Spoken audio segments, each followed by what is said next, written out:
Okay, good afternoon, everybody. Um,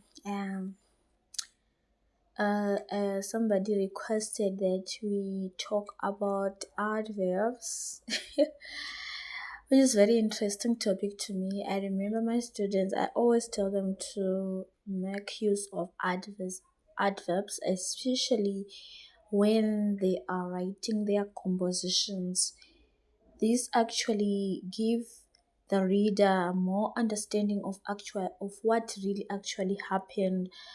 For example, when you want to talk about something that has already happened, if you make use of adverbs, the reader can actually have like a visual understanding of what you are actually trying to say, right? So especially when it comes to free compositions, whether you're narrating a story, an incident that has happened, you have to make use of adverbs. So what are adverbs? You know about verbs, right? Verbs are just doing words or words that actually tell us about an action. Okay, so adverbs now, they give more information, or they modifies a verb, or they describes how an action happened, where an action happened, and when the action has happened. So in this video, I'm only focusing on adverbs of manner, right? Showing how an action has happened, or describing how a verb had happened. Okay, so adverbs of manner, they actually show us if somebody was walking, how he or she was walking. If he was crying, how he or she was crying. Okay, so in this video, you can see the paper that is on my table here. I just give you types of adverbs of manner, place, and time. But today, in this video, I'm only talking about adverbs of manner, right? So, how do we normally describe our actions? How the action happened, right?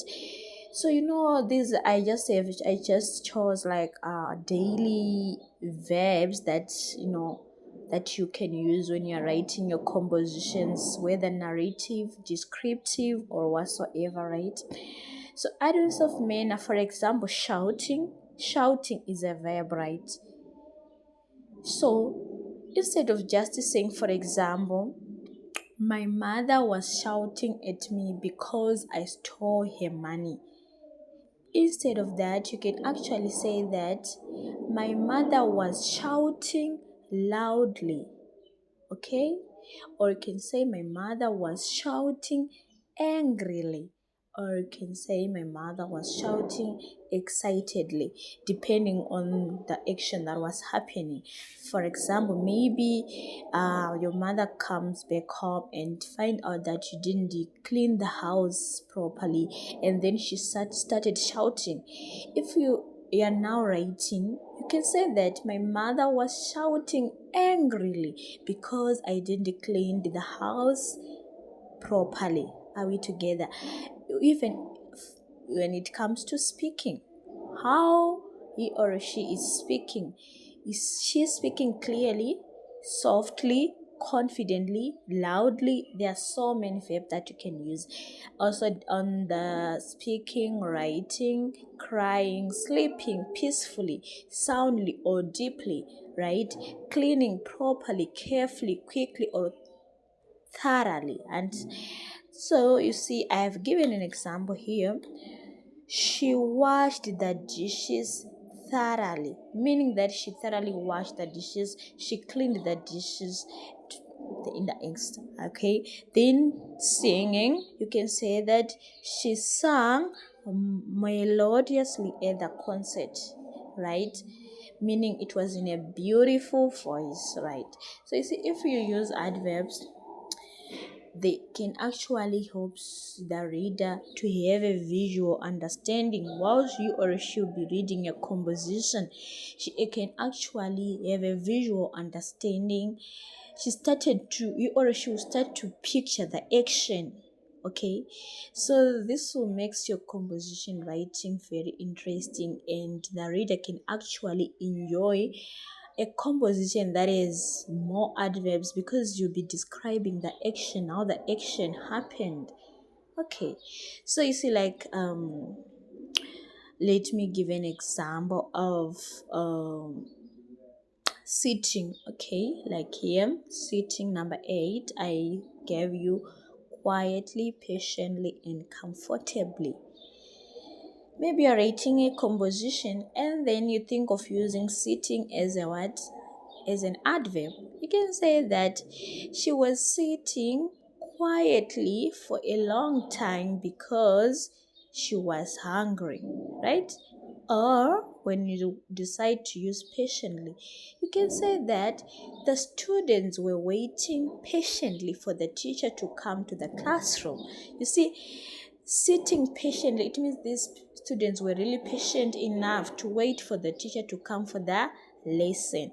I can say that the headmaster was sitting comfortably on his chair, meaning he was comfortably seated on his chair.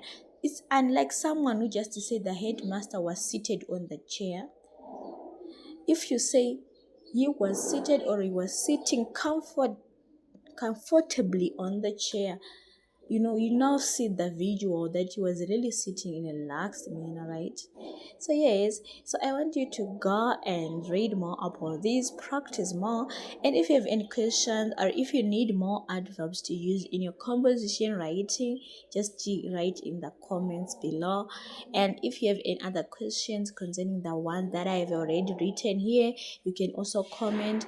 And also, if you have any questions or if you need more sentences based on this adverb that I've given you, you are free to write in the comment section. Then I can actually do another video based on this.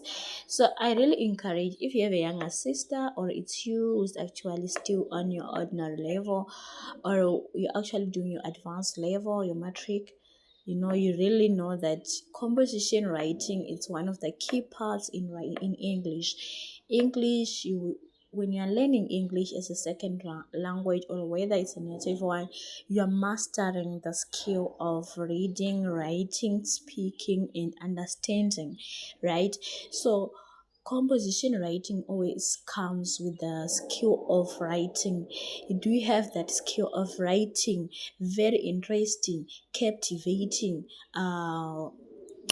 compositions. So I just stay tuned, stay and follow and share, and I will be uploading as many videos as possible to assist those who are struggling in English, because for me, you can see that I'm kind of sounding fluent whenever I'm speaking. It's not the fact that I was very smart. English is my second language, but the fact that I put more effort in learning the language and speaking the language. Now I'm just want to give back to the society and also assist those who are struggling with their English so that they can also excel with A's and make distinctions in English. Okay, so have a great day.